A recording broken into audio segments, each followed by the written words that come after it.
दरअसल समस्या ये है कि एक व्यक्ति जो उप मुख्यमंत्री बन के बैठा हुआ है, क्या उसको इस तरह की बचकानी बातें इस स्थिति में करनी चाहिए जब पूरा बिहार जल रहा है? और क्या ये पहली घटना है? दूसरी बात कि अगर मान लीजिए पहले इधर से कोई भी अगर अगर कोई कार्य किया गया होता तो ये चीज़ समझ में आती। पत्थर चल रहे हैं स्पॉन्सर्ड वे में, आप मुझे बताइए कि उतना पत्थर कहाँ से आ जाता है एक साथ? ऊंची ऊंची बिल्डिंगों के ऊपर ही छत पे पत्थर क्यों होने लगते हैं? और यूपी ने इसमें एक कार्य करके दिखाया है। जब इस तरह से जब शोभा यात्रा निकलती है तो उस पर पहले ही ड्रोन मॉनिटरिंग होती है, क्यों इन्होंने नहीं करवाया? और इंटेलिजेंस का इतना बड़ा फेल्योर है, उसके बाद भी बेशर्म की तरह ये सामने इस तरह की भाषणबाजी कर रहे हैं। मतलब आपका मकसद वहां पर समस्या को सुलझाना नहीं है, बल्कि समस्या को भटकाना है, और इसीलिए इस तरह की बचकाना और बेहूदी बातें कही जा रही है। मुझे लग रहा है कि पूरे बंगाल और बिहार में, देखिए बिहार में जब भी आरजेडी शासन में आती है तो जंगल राज का एक स्वरूप सामने आ जाता है। क्योंकि कुछ दिन पहले आपसे बात हुई थी तब भी मैंने यही कहा था कि अब वही फिर से आप देख लीजिए, यही जंगल राज यही है जहाँ पर कानून व्यवस्था कंप्लीट ध्वस्त हो जाए और माइट ही राइट हो, बस वही चीज़ हो। पुलिस उनके समर्थन में खड़ी है तो पुलिस गुंडे जो इस तरह के दहशतगर्द लोग हैं उनके समर्थन में खड़ी है और ये चीज़ें उसी तरह से चलाई जा रही। चैत्री नवरात्रि को हिंदुओं के हिसाब से अगर देखा जाए तो हमारा नववर्ष रहता है और रामनवमी का एक खास जो है महत्व है भारत के अंदर। लेकिन कहीं ना कहीं पिछले कुछ समय से हम देख रहे हैं कि रामनवमी के उपलक्ष्य पर जब अलग अलग राज्यों में शोभा यात्रा निकाली जाती है तो कुछ ऐसे राज्य हैं जहां पर लगातार हिंसा देखने को मिल रही है, चाहे वो पश्चिम बंगाल हो या फिर बिहार हो।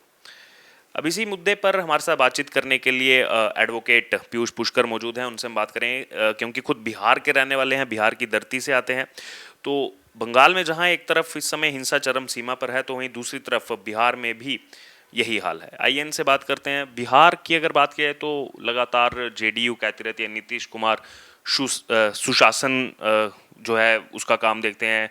इनके मुख्यमंत्री रहते हुए बिहार जो है वो सुशासन की तरफ गया। लेकिन अभी रामनवमी के उपलक्ष्य पर हमने देखा कई जिलों में इतनी हिंसा वहां पर भड़क गई कि 4 अप्रैल तक अभी भी बहुत जगह पर स्कूल कॉलेज बंद रखने पड़े, इंटरनेट बंद रखना पड़ा। देखिए, मुझे लग रहा है कि बिहार की हालत बंगाल से कुछ क्षेत्रों में भिन्न नहीं है। और अगर खास करके वो जो ज़िले हैं जो बंगाल सीमा से लगते हुए हैं या फिर नेपाल सीमा से लगते हुए हैं, वो वास्तव में उनकी स्थिति बहुत वोलाटाइल है। और आप ये मान सकते हैं कि वो एक एटम बम पर खड़े हैं जो कभी भी फट सकते हैं, और ये उसका एक छोटा प्रारूप है। बंगाल में पहले आपको ये सब सुनने को मिलता था। बिहार में लालू यादव के समय से और उससे पहले कांग्रेस के समय में भी मुस्लिम अपीजमेंट की पूरी एक पॉलिटिक्स हुई है, और आज उसी का ये प्रतिफल है कि उनका हर चीज़ में लॉ एंड ऑर्डर को लेकर उनका कोई सम्मान नहीं है। और जहाँ भी ये डेमोग्राफी चेंज हुआ है, जहाँ पर जनसंख्याएं बढ़ी है उस खास समुदाय की, वहाँ पर ये एक खास पैटर्न में प्री प्लान्ड वे में हर बार होली, दिवाली और अन्य अन्य पर्वों पर इस तरह की घटनाएं सामने आ रही है। निश्चित रूप से एक चिंता का विषय है, और बिहार में एक सेसेशनिस्ट मूवमेंट बढ़ने की ओर ये उस राह पर ये अग्रसर है। तो मुझे लग रहा है कि सरकारी एजेंसी के साथ केंद्र सरकार को निश्चित रूप से इस पर संज्ञान लेते हुए और तुरंत ही अति आवश्यक कार्रवाई करनी चाहिए। और ख़ास करके जो एनआईए है और इस तरह की जो इन्वेस्टिगेटिंग एजेंसी है उसका सेंटर उस क्षेत्र में खोलना चाहिए, जिसके बारे में गृह मंत्री ने पूर्व में भी बातें कही है। इसी बीच अगर बात की है तो बिहार के उप मुख्यमंत्री तेजस्वी यादव, तो लोगों को उम्मीद थी कि कहीं ना कहीं ये जो पूरा हिंसा का मामला चल रहा है इस पर कुछ अच्छा स्पष्टीकरण उनसे मिलेगा, कुछ अच्छा एक्शन देखने को मिलेगा। लेकिन उप मुख्यमंत्री रहते हुए उनका जो बयान सामने आ रहा है वो कह रहे हैं कि ये संघी कोशिश है, बीजेपी जहाँ जहाँ उनकी सरकार नहीं है वहाँ हमें तोड़ने के लिए लगे हैं, जानबूझकर बीजेपी सब कुछ फैला रही है। हम बीजेपी के इस मकसद को, आपसी भाईचारे के तोड़ने के मकसद को जो है पूरा नहीं होने देंगे, हमारी हर चीज़ पर पैनी नज़र है। क्या है कि इस देश में 2-3 ऐसे राजनेता हैं जो ऊंड बढ़ने के साथ उनके विचारों में, उनके ज्ञान में मैच्योरिटी बिल्कुल नहीं आ रही है। और वो ये सभी राजनेता चाहे राज्य विशेष से हों या राष्ट्रीय दल से हैं, सभी अपने पार्टी के लिए, देश और राज्य के लिए एक लाइबिलिटी बनते जा रहे हैं। तेजस्वी यादव उनमें एक है। यही हाल आप अखिलेश यादव का देखेंगे, यही हाल आप राहुल गांधी का देखेंगे। दरअसल समस्या ये है कि एक व्यक्ति जो उप मुख्यमंत्री बन के बैठा हुआ है, क्या उसको इस तरह की बचकानी बातें इस स्थिति में करनी चाहिए जब पूरा बिहार जल रहा है? और क्या ये पहली घटना है? दूसरी बात कि अगर मान लीजिए पहले इधर से कोई भी अगर अगर कोई कार्य किया गया होता तो ये चीज़ समझ में आती। पत्थर चल रहे हैं स्पॉन्सर्ड वे में, आप मुझे बताइए कि उतना पत्थर कहाँ से आ जाता है एक साथ? ऊंची ऊंची बिल्डिंगों के ऊपर ही छत पे पत्थर क्यों होने लगते हैं? और यूपी ने इसमें एक कार्य करके दिखाया है। जब इस तरह से जब शोभा यात्रा निकलती है तो उस पर पहले ही ड्रोन मॉनिटरिंग होती है, क्यों इन्होंने नहीं करवाया? और इंटेलिजेंस का इतना बड़ा फेल्योर है, उसके बाद भी बेशर्म की तरह ये सामने इस तरह की भाषणबाजी कर रहे हैं। मतलब आपका मकसद वहाँ पर समस्या को सुलझाना नहीं है, बल्कि समस्या को भटकाना है, और इसीलिए इस तरह की बचकाना और बेहूदी बातें कही जा रही है।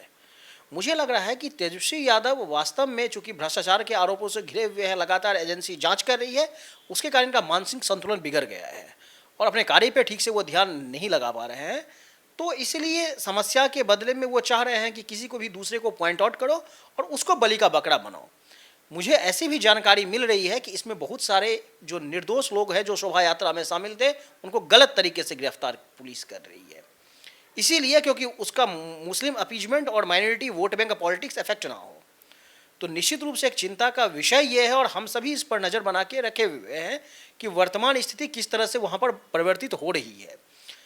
एक तरफ जहाँ आपकी पुलिस कंप्लीट नाकाम रही है इस चीज़ को रोकने में, वहाँ पर एक शांतिपूर्ण शोभा यात्रा निकल रही थी जिसमें पत्थरबाजी की जाती है, और क्या ये सिर्फ इसी समय हुआ है? कांवड़ यात्रियों पर पत्थरबाजी की आपने घटनाएं सुनी होंगी, वही हाल तब भी होता है। दुर्गा पूजा पंडालों में घुस के वहाँ पर हिंसक घटनाएं होने लगती है। तो ये डिस्पैरिटी क्यों है?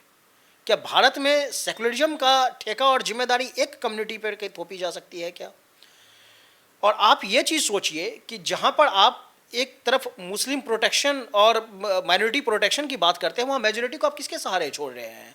क्या इसलिए कि वो सहिष्णु है, उसके क्या उसकी कमजोरी मान ली जाए, तो उसके विपक्ष में आप कुछ भी बोल दें, उसके लिए कुछ भी कार्य कर दें, और फिर जब मामला जब कोर्ट तक जाए तो वहाँ भी परिणाम अपेक्षित ना होने लगे? तो निश्चित रूप से मुझे लगता है कि एक समाज के तौर पे भी हम सभी को सोचना चाहिए और बिहार राज्य के नागरिक और वोटर को देखना चाहिए कि कैसे कैसे राजनेता को उन्होंने इस पद पर बिठा रखा है जिसके लिए वास्तव में वो योग्य नहीं है। तो तेजस्वी यादव का बयान मुझे लग रहा है उसी परिप्रेक्ष्य में देखा जाना चाहिए, और इस जिस बयान को अभी एक जिम्मेदारी से जब कुछ बोलने की और करने की ज़रूरत है, तब इस तरह से बचकाना हरकतें शोभा नहीं देता है।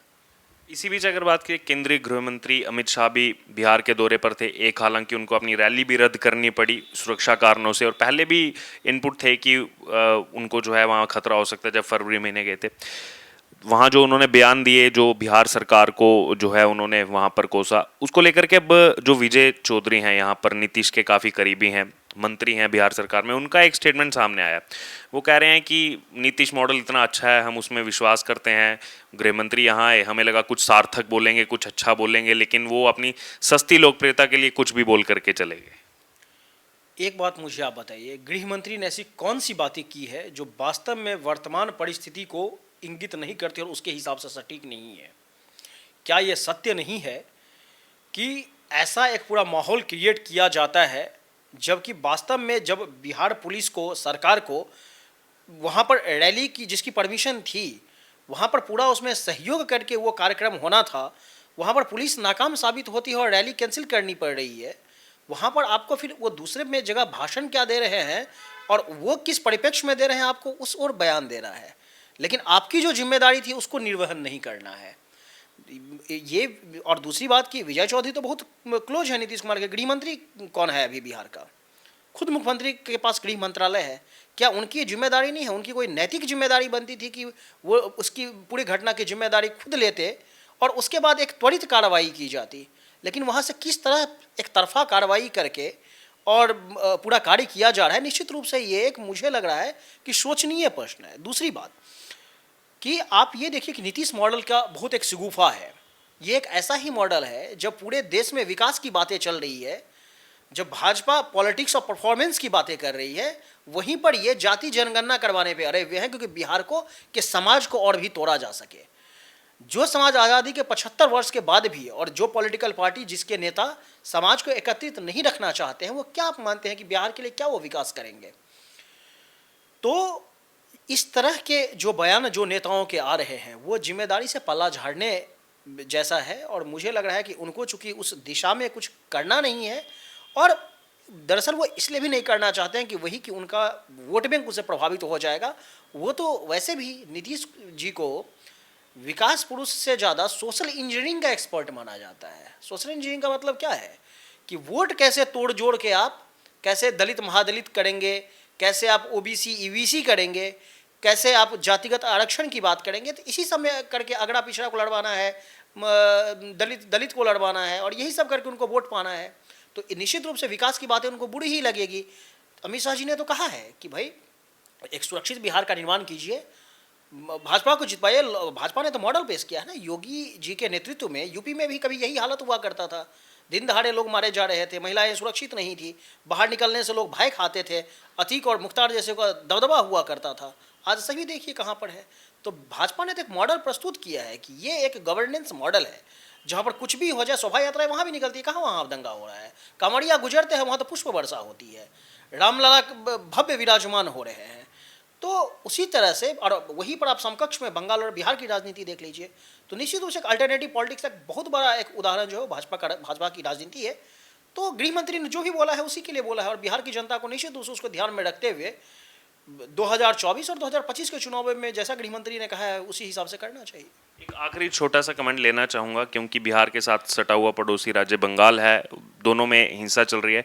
एक कमेंट जो ममता बनर्जी का सामने आता है मुख्यमंत्री रहते हुए संवैधानिक पद पर, वो कहते हैं कि जो सेंट्रल फोर्सेस हैं, जो सुरक्षा बल हैं, केंद्रीय सुरक्षा बल, वो यहाँ पर आते हैं, आकर के 5 स्टार होटल में ठहरते हैं, दंगा भड़काते हैं, बीजेपी वालों के साथ मीटिंग करते हैं और चले जाते हैं। एक मुख्यमंत्री रहते हुए इस तरह की जो है बयानबाजी वो कर रही हैं, जबकि पूरा बंगाल भी इस समय बिहार के साथ साथ वो भी कहीं ना कहीं जो है आग में लिपटा हुआ दिखाई दे रहा है। आप त्रिपुरा के चुनाव को याद कीजिए। त्रिपुरा का चुनाव पहले कभी पूरा हिंसक चुनाव हुआ करता था। इस देश का एक राजनीतिक एक इतिहास रहा है कि जहाँ भी लेफ्ट पार्टी की सरकारें रही है वहाँ पर राजनीति रक्त रंजित होती है, चाहे वो त्रिपुरा का हो, चाहे वो बंगाल का हो, चाहे वो केरल का हो। त्रिपुरा की कभी यही हालत हुआ करती थी। भारतीय जनता पार्टी इस चुनाव से पिछले वाले चुनाव में पहली बार वहाँ जीत के आई थी, ब्रूट मेजोरिटी के साथ, प्रचंड बहुमत। एक भी पत्थर कहीं नहीं चला, कोई हिंसा नहीं हुई। यहाँ पर चुनाव खत्म होता है और किस तरह की बंगाल में हिंसा हुई, किस तरह से टीएमसी के गुंडों ने घर घर में घुस के महिलाओं के साथ बलात्कार, घर में आगजनी, एक खास पॉलिटिकल कार्यकर्ताओं की हत्या, और उन्होंने इस तरह से निर्ममता से की कि जिसके बारे में शब्दों से बयां करना मुश्किल है। और इस तरह की बातें जब ममता बनर्जी बोलती है, जहां क्योंकि उनको तो चाहिए, दरअसल उनको फेडरल स्ट्रक्चर में बिल्कुल विश्वास नहीं है। यही ममता बनर्जी, मुझे आज भी ध्यान है कि रोहिंग्या के इशू पे लोकसभा में पर्चा फाड़ के स्पीकर के मुंह पे उन्होंने फेंक दिया था कि रोहिंग्या को कैसे एंट्री दे रहे हो, क्योंकि उसमें बंगाल में वाम का शासन था, लेफ्ट का शासन था। लेकिन आज वही ममता बनर्जी, तो ममता बनर्जी ने बंगाल को निश्चित रूप से एक ऐसे राज्य में परिवर्तित कर दिया है जहां रहने की हालत नहीं है, लोग पलायन कर रहे हैं। और कोकराझाड़ में जब असम का पूरा सिचुएशन चल रहा था, वहां से लेके अब देख लीजिए, वहाँ हर जगह ऐसी पार्टियां हैं। बदरुद्दीन अजमल वहां से बोलते हैं, यहाँ पर मौलाना जो है बंगाल में बोलता है, और ये सब, तो इन सब के लिए ममता बनर्जी का कोई आपत्ति कभी नहीं होता है। लेकिन ममता बनर्जी की आपत्ति किस चीज़ को लेकर है कि कोई हिंदू दुर्गा पूजा पंडाल में कैसे जा रहा है, कोई शोभा यात्रा कैसे निकाल रहा है, कोई भक्ति का कार्य कैसे कर रहा है। बंगाल की धरती माँ काली, माँ दुर्गा की धरती रही है। उसके वहाँ पर अगर हिंदू अगर गर्व से पूजा करेंगे तो फिर वहाँ पर मतलब क्या है? वो एक ऐसा जगह जहाँ से स्पिरिचुअल की एक पूरी लेगेसी विवेकानंद और परमहंस जी की जो थी वो रही है। आज वो बंगाल कहाँ जल रहा है? तो ममता बनर्जी को कॉन्स्टिट्यूशनलिज्म और बाकी चीज़ों में बिल्कुल कोई विश्वास नहीं है। फेडरल स्ट्रक्चर की किस तरह से वहाँ पर धज्जियाँ उड़ रही है वो हम सभी देख रहे हैं। और जब भी सेंटर की जिम्मेदारी है भाई, लॉ एंड ऑर्डर क्राइसिस, अगर, क्योंकि इंडिया जो है वो फेडरल स्ट्रक्चर है लेकिन यूनिटरी उसका एक नेचर है, बेसिक एसेंस है कॉन्स्टिट्यूशन में। तो उसको दोनों का सामंजस्य बिठा के चलना पड़ेगा। और जब इस तरह की लॉ एंड ऑर्डर क्राइसिस जब पैदा होता है तो सेंटर की जिम्मेदारी है कि भाई उसको वो देखे। और आप मुझे एक चीज़ आप बताइए, बस एक बात से मेरी बात खत्म करूँगा, कि पूरा NTCE एक पूरा मूवमेंट चला और उसमें बंगाल फ्रंट पे रहा है। क्या पार्लियामेंट के द्वारा बनाए गए बिल पे इस तरह वहाँ की विधानसभाएं अपना नोटिफिकेशन लेके आ रही थी, बिल पास कर रही थी? क्या कर सकती है? क्या वो संविधान के अनुरूप है? और जिस तरह से ट्रेन को जलाया जा रहा था, स्टेशन को जलाया जा रहा था, और ममता बनर्जी का तब कुछ नहीं वहाँ पर कार्य हो रहा था। ममता बनर्जी तब एक बयान नहीं दे रही थी और सबको पता था कि कौन वो हिंसा करने वाले लोग हैं, कौन वो हिंसक है। तो निश्चित रूप से ममता बनर्जी कंप्लीट फेल रही है। हाँ, वो सत्ता में बार बार चूंकि अपीजमेंट्स उनको आना है, उनको 30% वोट बैंक को कैटर करना है। अब उनको बंगाल से इन्फिल्ट्रेशन में भी जो बांग्लादेश से हो रहा है उसमें भी उसको कोई दिक्कत नहीं है। रोहिंग्या आ रहे हैं उसमें भी कोई इन्फेक्ट बसाया जा रहा है और TMC के लोगों के द्वारा बसाया जा रहा है, वोटर ID कार्ड बनाए जा रहे हैं। तो इसलिए ममता बनर्जी को तो अच्छा है कि वहाँ पर सेंट्रल एजेंसीज क्यों जा रही हैं, जैसे कि उनका ये जो गुंडा राज है, आतंक का राज है, वो चलता रहे। तो मुझे लग रहा है कि पूरे बंगाल और बिहार में, देखिए बिहार में जब भी RJD शासन में आती है तो जंगल राज का एक स्वरूप सामने आ जाता है। क्योंकि कुछ दिन पहले आपसे बात हुई थी तब भी मैंने यही कहा था कि अब वही फिर से आप देख लीजिए, यही जंगल राज यही है जहाँ पर कानून व्यवस्था कंप्लीट ध्वस्त हो जाए और माइट ही राइट हो, बस वही चीज़ हो। पुलिस उनके समर्थन में खड़ी है तो पुलिस गुंडे जो इस तरह के दहशतगर्द लोग हैं उनके समर्थन में खड़ी है और ये चीज़ें उसी तरह से चलाई जा रही। तो ये हमारे साथ पूरी विस्तार पूर्वक बात रखी एडवोकेट पीयूष पुष्कर ने, और जो भी बिहार में इस समय चल रहा है, बंगाल में इस समय चल रहा है, उसमें किस तरीके से अपीजमेंट की पॉलिटिक्स वहाँ की राज्य सरकारों की तरफ से खेली जा रही है अपने वोट बैंक के लिए, ये बताया। और कैसे जो है इसको सुनियोजित तरीके से पहले ही जो है कहीं ना कहीं वहाँ पर ये जो हिंसा भड़काने का काम किया जा रहा है। और दूसरी तरफ जो केंद्रीय गृह मंत्री अमित शाह का दौरा था उसको लेकर भी बात रखी कि कैसे उत्तर प्रदेश के अंदर उत्तर प्रदेश सरकार ने दिखाया है कि कैसे जो है यहाँ पर गुड गवर्नेंस जो है वो राज्य में चलाई जाती है।